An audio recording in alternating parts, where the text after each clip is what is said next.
அஸ்ஸலாமு அலைக்கும் வரஹ்மத்துல்லாஹி வபரகாத்துஹு. அப்போ உங்க வீட்டுக்கு ஒரு விருந்தினர் வரார். உங்களை நாடி, உங்களை தேடி, இவர் வீட்டுக்கு போனா நல்ல உணவு கொடுப்பாங்க அப்படின்னு ஒரு விருந்தினர் வராங்க. வரக்கூடிய விருந்தினரை நீங்க எப்படி உபசரிப்பீங்க? வந்துட்டாரா, உட்கார சொல்லுங்க, அந்த பழைய கஞ்சியும் ஊறுகாவும் கொடுங்க, சாப்பிட்டுட்டு போட்டோம் அப்படின்னு சொல்லுவீங்களா? சொல்ல மாட்டோம். என்ன செய்வோம்? வகை வகையான சாப்பாடுகளையும் விருந்து உணவுகளையும் பலவிதமான பலகாரங்களையும், ஸ்டார்டர்ஸ் தனியா, ஜூஸு, அது இல்லாமல் பலகாரங்கள், மிச்சரு, அந்த இது எல்லாத்தையும் நம்ம என்ன செய்வோம்? கொடுத்துட்டு திரும்ப போகும்போது மகிழ்ச்சி அடைந்தவர்களாக அனுப்புவோம். அப்படித்தானே? அது போலத்தான் அல்லாஹ் ரப்புல் ஆலமீன் நம்மிடத்தில் அனுப்பி இருக்கக்கூடிய ஒரு விருந்தினர் தான் இந்த ரமலான் மாதம்.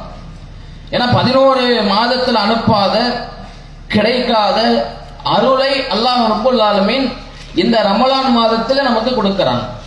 நாம எந்த அளவிற்கு ரமலான் மாதத்தை உபசரிக்கிறோமோ அதை வைத்துத்தான் ரமலான் மாதம் நம்மை உபசரிக்கும். என்ன உபசரிக்கும்?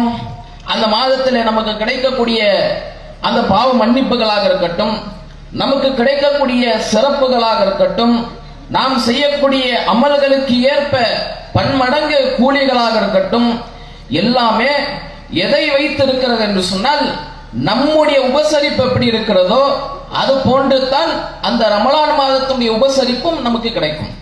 அப்ப ரமலான் மாதத்துடைய உபசரிப்பு கிடைக்க வேண்டும் என்று சொன்னால் அதற்குண்டான வழிகளை அல்லாஹ்வுடைய தூதர் ஸல்லல்லாஹு அலைஹி வஸல்லம் அவர்கள் நமக்கு ஏராளமான இடங்களிலே தெள்ள தெளிவாக சொல்லி காட்டுறாங்க.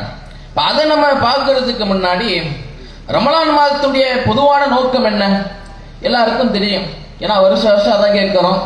ரமலான் மாதம் வந்துட்டாலே, ரமலான் மாதத்திலையும் சரி, ஒரு வாரம் முன்னாடியும் சரி, ஜும்மாலெல்லாம் கேட்டிருப்போம் ரமலான் மாதத்துடைய சிறப்புகளை பற்றியும், ரமலான் மாதத்தை எப்படி அடையணும் அப்படின்றது பற்றியும் ஏராளமான உரைகளை கேட்டிருப்போம். ஆனா கேட்கக்கூடிய நாம அந்த ரமலான் மாதம் முடிஞ்ச உடனே நம்முடைய நிலை என்ன? கரெக்டா 29 நாளைக்கு பெருநாள் அப்படின்னு அறிவிச்ச உடனே நம்முடைய எல்லா அமல்களையும் மூட்டை கட்டி, இறையச்சத்தை மூட்டை கட்டி என்ன செஞ்சிருப்போம்? ரெடியா வச்சிருப்போம் வீட்டு வாசல்ல. பெருநாள் தொழுகைக்கு போகும்போது அப்படியே அந்த மூட்டையை தூக்கிட்டு போய் குப்பை தொட்டில போட்டு போயிடுவோம்.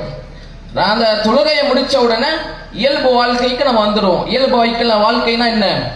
சரியான முறையில் தொழுகிறது இல்லை, நன்மைகள் இல்லை, குர்ஆன் ஓதுவது இல்லை, மற்ற நன்மையான காரியங்கள் இல்லை, வணக்க வழிபாடு இல்லாம இயல்பு வாழ்க்கைக்கு திரும்புகிறோம்.